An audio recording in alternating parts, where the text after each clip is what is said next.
अस्सलाम वालेकुम play group. आज आपने उर्दू प्रिंटेड कॉपी का पेज नंबर 35 सॉल्व करना है और उस पर अगेन वही काम है, यानी आपने पैटर्न डॉट्स पे राइट करना है अलिफ मद आ, एक नुक्ते वाली बे जिसके नीचे 3 नुक्ते हैं पे,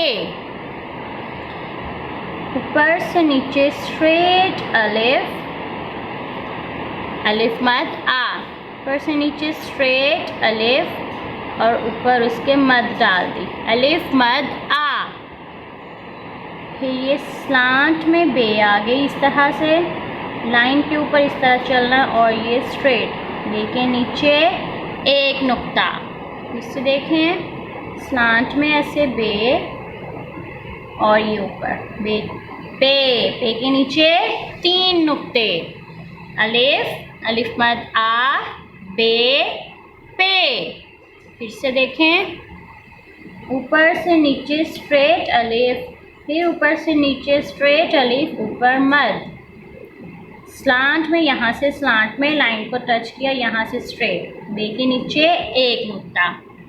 फिर यहाँ से स्लांट में लाइन को टच और ऊपर पे के नीचे 3 नुक्ते, अलिफ मद आ बे पे। आगे करते हैं, हरूफ को तरतीब दीजिए। यहाँ पे हरूफ आपको जो है आगे पीछे करके दिए गए हैं, आपने इन्हें अरेंज करना है, तरतीब देना है और यहाँ पे राइट करना है। सबसे पहले हम अलिफ से स्टार्ट करते हैं और देखते जाएंगे साथ साथ क्या ये वाला हर्फ यहाँ पे दिया हुआ है, अलिफ ढूंढें क्या अलिफ है यहाँ पे, नो, बे नो, पे जिसके नीचे 3 नुक्ते होते हैं पे, चे से खे जीम हे, पे नहीं है, पे के बाद ते जिसके ऊपर 2 नुक्ते हैं, चे से खे जीम हे,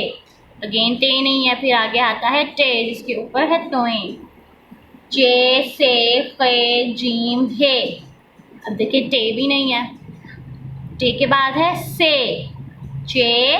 से को यहाँ पे कट करना है और यहाँ पर राइट कर देना है।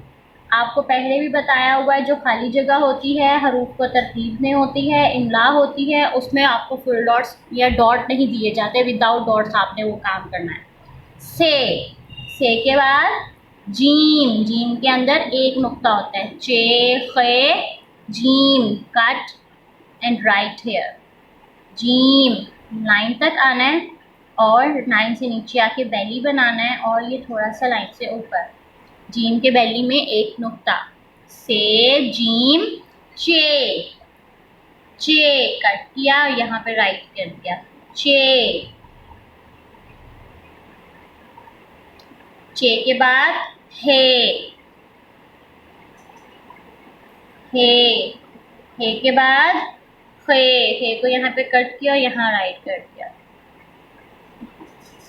हे के ऊपर एक नुक्ता, से जीम चे हे खे।